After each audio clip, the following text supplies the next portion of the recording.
Unit science class 10 chapter 10 का part 12 है और अब हम लोग अपने नेक्स्ट टॉपिक की ओर बढ़ रहे हैं और वह है refraction of light. Light seems to travel along straight line path in a transparent medium. What happens when light enters from one transparent medium to another. तो हम लोगों ने देखा कि कोई एक ट्रांसपेरेंट मीडियम है, उससे लाइट सीधी रेखा में गमन करती है। लेकिन क्या होगा जब एक ट्रांसपेरेंट मीडियम से लाइट को दूसरे ट्रांसपेरेंट मीडियम में पास कराया जाए? तो ये हम लोग देखते हैं कि क्या होगा। Does it still move along a straight line path or change its direction? We shall recall some of our day to day experience. तो सबसे पहले तो मैं आपको इसे दिखा देता हूं, इसके बाद यहां पर जो उदाहरण है उसमें से भी हम लोग कुछ पढ़ लेंगे। तो आप देख सकते हैं यहां पर, यदि मान लीजिए ये एयर है, तो एयर एक ट्रांसपेरेंट मीडियम हो गया, तो उससे लाइट कैसे ट्रेवल करता है? तो आप देखेंगे यह सीधी रेखा में जा रहा है, मतलब स्ट्रेट लाइन पाथ को फॉलो कर रहा है। फिर एक और उदाहरण मान लीजिए, यह देख सकते हैं यहाँ पे ग्लास स्लैब है और ग्लास स्लैब क्या हो गया, एक ट्रांसपेरेंट मीडियम होगा। तो यहां भी आप देख सकते हैं यह सीधी रेखा में जा रहा है, एकदम स्ट्रेट, यहां से यहां तक स्ट्रेट जा रहा है। ध्यान से आप देखिए। फिर यदि आप मान लें एयर को एक ट्रांसपेरेंट मीडियम, तो यहां फिर से आप देख सकते हैं एक स्ट्रेट लाइन में जा रहा है, यदि यहां से निकल रहा है तो स्ट्रेट लाइन में जा रहा है। लेकिन क्या होगा जब एक मीडियम से दूसरे मीडियम ये ट्रैवल करता है? यही हम लोगों को देखना है कि यदि ये एक मीडियम से, पहले मीडियम से दूसरे मीडियम में ट्रैवल करता है, दूसरे से फिर मान लीजिए यहां 3 या फिर पहला ही मान सकते हैं, तो पहले मीडियम से यदि दूसरे मीडियम में ट्रैवल करता है, तब क्या लाइट स्ट्रेट लाइन को फॉलो करता है? हम लोगों ने क्या देखा, एक मीडियम है तो ये स्ट्रेट लाइन है, एक मीडियम है तो स्ट्रेट लाइन है। लेकिन जब एक से दूसरे में गया तो देखिए यह स्ट्रेट लाइन इस प्रकार से जाना चाहिए था, लेकिन यह इधर मुड़ गया। इसका मतलब क्या हो गया कि यदि लाइट एक मीडियम से दूसरे मीडियम में जाता है तो अपना स्ट्रेट लाइन को फॉलो नहीं करता है, वह कुछ बेंड कर जाता है। आप देख सकते हैं यहाँ कुछ ये बेंड कर रहा है। मैं कुछ और उदाहरण दिखाता हूँ आपको। तो यहाँ आप देख सकते हैं यदि ये दो मीडियम है, मीडियम 1 एंड मीडियम 2, तो लाइट जब आ रहा है तो शुरू में तो ये स्ट्रेट लाइन में ही चल रहा है, क्योंकि ये एक ही मीडियम है इसलिए स्ट्रेट लाइन में है। लेकिन जैसे ही एक मीडियम से दूसरे मीडियम में जाता है, ये अपने पाथ को फॉलो नहीं करता है। ये इसका पाथ होना चाहिए था, लेकिन इस पाथ को ये फॉलो नहीं करता, थोड़ा सा बेंड हो जाता है। इसे ही हम लोग कहते हैं रिफ्रैक्शन ऑफ लाइट। तो और भी बहुत सारे उदाहरण हैं रिफ्रैक्शन ऑफ लाइट के, पहले मैं आपको उनको दिखा देता हूं। आप यहां देख सकते हैं, यदि एक पानी से भरे हुए बाउल में आप एक पेंसिल को रखेंगे तो देखेंगे कि आप ये टेढ़ा आपको दिख रहा है। आप देख सकते हैं यहां पर इसका अपीयरेंस क्या दिख रहा है, टेढ़ा। पेंसिल एक्चुअली में कहां था, यहां पर, लेकिन आपको कहां दिख रहा है, यहां पर। ऐसा क्यों हो रहा है? तो यह हो रहा है रिफ्रैक्शन ऑफ लाइट के कारण। कुछ और उदाहरण देख लेते हैं। यहां आप देखेंगे एक पानी भरे बाउल में आप देख सकते हैं एक सिक्का को डाला गया है, लेकिन सिक्का का अपीयरेंस आप देख सकते हैं कहां दिख रहा है ये, या इस प्रकार से समझे कि सिक्का यहां है तो इसका अपीयरेंस यहां दिख रहा है। कुछ भी आप यहां पर मान सकते हैं, क्योंकि एक्चुअली आपको पता नहीं है कि कहां पर है सिक्का। तो कहने का यह मतलब है कि इसका अपीयरेंस ये जहां है वहां से हट के दिख रहा है, अपने पोजीशन से हट के दिख रहा है। और ये क्या शो करता है, रिफ्रैक्शन ऑफ लाइट शो करता है। यहां भी आप एक उदाहरण देख सकते हैं, ठीक उसी प्रकार से एक बाउल है, उसमें पानी रखा गया है और उसमें एक नींबू या फिर आप एक ऑरेंज को डालते हैं तो वो लगता है कि कुछ ऊपर की ओर है। तो यह भी किस चीज का उदाहरण है, रिफ्रैक्शन ऑफ लाइट का उदाहरण है। तो आप देख सकते हैं यहां पर भी रिफ्रैक्शन का बहुत सारा उदाहरण दिया गया है। जैसे कि आप देख सकते हैं यहां पर लिखा गया है, यदि एक थिक ग्लास स्लैब को आप इस प्रकार से, ग्लास स्लैब है, मान लीजिए आपने पेपर एक बिछा रखा है और उस पर आप ग्लास स्लैब को इस प्रकार से रख देते हैं और ग्लास स्लैब के ऊपर से आप देखते हैं और पढ़ने का कोशिश करते हैं, तो आपको लेटर्स अपीयर रेज्ड, लेटर्स ऊपर की ओर नजर आएंगे। तो यह कैसे होता है, यही यहाँ पूछा गया है।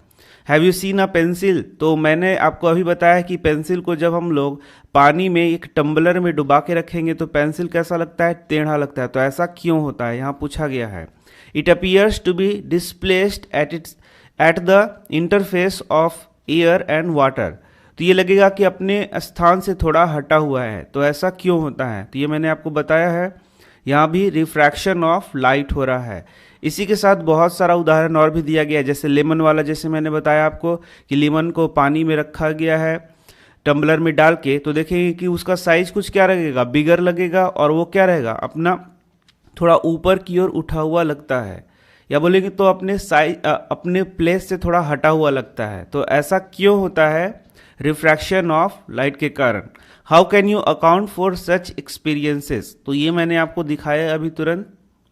Let us consider the case of the apparent displacement of a pencil. तो अब हम लोग देखने वाले हैं कि ये एपरेंट डिस्प्लेसमेंट ऑफ पेंसिल क्यों हम लोगों को देखने को लगता है। मतलब कि पेंसिल जहाँ पर था, जिस स्थान पे था, उससे थोड़ा सा डिस्प्लेस होकर हमको क्यों दिखता है। तो इसका आंसर तो मैंने आपको शुरू में ही बताया है। हम लोगों ने क्या पढ़ा? हम लोगों ने पढ़ा कि लाइट जब एक मीडियम से दूसरे मीडियम में ट्रैवल करेगा तो कुछ क्या करेगा? बेंड करेगा। अब आप देख सकते हैं ये है पेंसिल।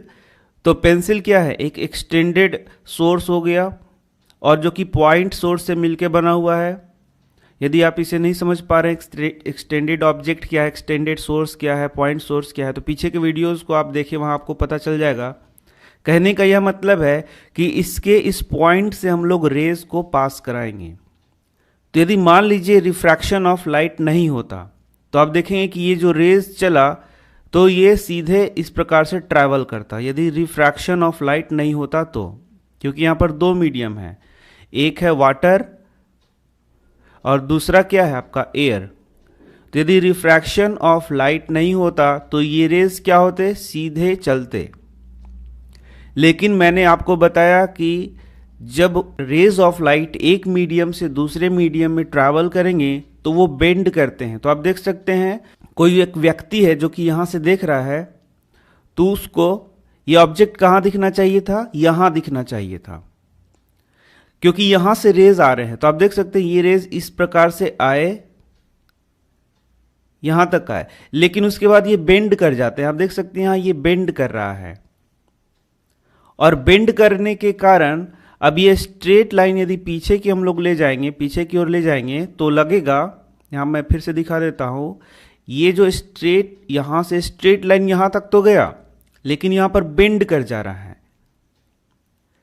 यदि ये स्ट्रेट लाइन यहाँ से पहुँचता और सीधे इस प्रकार से पहुँचता, और यदि यहाँ से कोई देखता तो उसको यहाँ पर ऑब्जेक्ट दिखता, लेकिन एक्चुअली में ऐसा हो नहीं रहा है, क्योंकि यहाँ पर रेज ऑफ लाइट क्या कर रहे हैं? बेंड कर रहे हैं, रिफ्रैक्शन ऑफ लाइट के कारण, जिस कारण से ये लाइट देख सकते हैं आप इधर की ओर बेंड कर रहा है।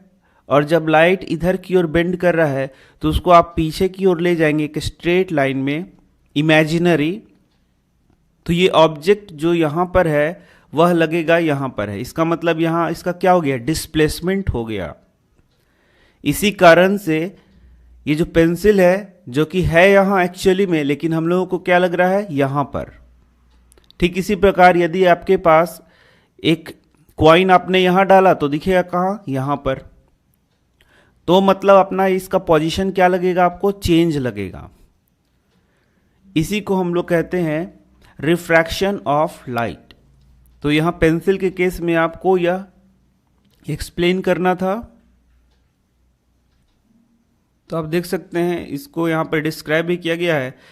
The light reaching you from the portion of the pencil inside water seems to come from a different direction. तो जो लाइट आपके आंखों तक पहुंचता है वो कुछ अलग डायरेक्शन से आता हुआ लगता है। एक्चुअली में ये गया था इधर से, आप देख सकते हैं, लेकिन लगता है ये किधर से गया था? इधर से। इसलिए ये पेंसिल है यहाँ पर, लेकिन आपको कहाँ लग रहा है? यहाँ पर। ये मैंने आपको दिखाया। This makes the pencil appear to be displaced at the interface. तो यही कारण है कि जिससे कि पेंसिल थोड़ा डिस्प्लेस दिखता है। Does a pencil appear to be displaced to the same extent if instead of water we use liquids like kerosene और टर्पेंटाइन। तो अब यहाँ आपको देखना है कि अभी आपने वाटर यूज़ किया, वाटर की जगह और अलग अलग प्रकार के मटेरियल को आप यदि यूज़ करेंगे, जैसे कि बहुत सारे मटेरियल हो सकते हैं, केरोसिन हो सकता है, टर्पेंटाइन हो सकता है, बहुत सारे अलग अलग मटेरियल यूज करेंगे, तो आप देखेंगे कि ये जो बेंडिंग ऑफ लाइट हो रहा है, किसी में ज़्यादा होगा और किसी में क्या होगा, कम होगा। मतलब किसी में आपको डिस्प्लेसमेंट ज़्यादा लगेगा, किसी में डिस्प्लेसमेंट क्या लगेगा, कम लगेगा। You will find that the extent of the effect is different for different pair of media। इसका सिंपल सा मतलब है कि यदि लाइट एक मीडियम से, पहला मीडियम है, यहां पर पहला मीडियम मान लीजिए, पहला मीडियम से दूसरा मीडियम में यदि ट्रैवल करता है, लाइट पहले मीडियम से दूसरे मीडियम में ट्रैवल करता है, तो बेंडिंग ऑफ लाइट होता है। वह किस पे निर्भर करता है, दोनों मीडियम पे भी निर्भर करता है कि लाइट किस मीडियम से किस मीडियम में जा रहा है। तो यहां पर वही लिखा है, you will find that the extent of the effect is different for different pair of media. अलग अलग पेयर ऑफ मीडियम जो हम लोगों ने यूज किया है, उसमें जो बेंडिंग ऑफ लाइट है, रिफ्रैक्शन ऑफ लाइट है, अलग अलग प्रकार से होगा। This observation indicate that light does not travel in the same direction in all media. It appears that when traveling obliquely from one medium to another, the direction of propagation of light in the second medium changes. This phenomena is known as refraction of light. तो इसे ही हम लोग क्या बोलते हैं, refraction of light. तो यहाँ से सबसे पहला आपका प्रश्न हो गया, what is refraction of light. तो हेल्प बुक में बड़ा आसान शब्दों में इसका डेफिनेशन दिया गया है, तो आप वहाँ से याद कर लेंगे। आपको एनसीईआरटी तो सिर्फ ये समझना है कि इसमें क्या लिखा हुआ है, अदरवाइज़ आप तो हेल्प बुक से पढ़ते हैं, बहुत सारे स्कूल में बहुत सारे वीडियोस से पढ़ते हैं। मैं आपको बहुत सारे वीडियोस बताऊंगा यूट्यूब पे, जहां भी आप पढ़ सकते हैं और इनको आसानी से समझ सकते हैं। तो आप सभी चीज़ों का मदद लें, हेल्प बुक का मदद लें, वीडियोस का मदद लें, स्कूल में टीचर्स का मदद लें। और यहाँ मैं एनसीईआरटी को आपको डिस्कस कर दे रहा हूँ, तो इसमें जो बातें लिखी गई हैं वो भी आपको समझ में आ जाएंगी, तो आप 100% मार्क्स एग्ज़ाम में प्राप्त कर सकते हैं। तो यहाँ पर रिफ्रैक्शन ऑफ लाइट मैंने अपने शब्दों में बताया आपको, जब लाइट एक मीडियम से दूसरे मीडियम में ट्रैवल करता है तो वो क्या करता है, बेंड करता है। यही फिनोमेना क्या है, रिफ्रैक्शन ऑफ लाइट। तो इसे आप हेल्प बुक से अच्छी तरीके से लिख सकते हैं। इसके बाद कुछ एक्टिविटी दिया गया है जो कि उतने काम का तो है नहीं, लेकिन आप यदि चाहें तो उसको कर भी सकते हैं। Place a coin at a bottom of a bucket filled with water. तो ये मैंने आपको दिखाया है कि किस प्रकार से पानी से भरे बकेट में आपको क्या लेना है, एक कॉइन को डाल देना है। मैंने अभी दिखाया था बाउल में, और फिर आपको इसको पकड़ने का कोशिश करना है। Try to pick up the coin in one go. Did you succeed in picking up the coin. तो आप देखेंगे कि आप आसानी से इसे नहीं पकड़ पा रहे हैं। तो इसका मतलब क्या है कि कॉइन कहीं और है और आपको दिखता कहीं और है।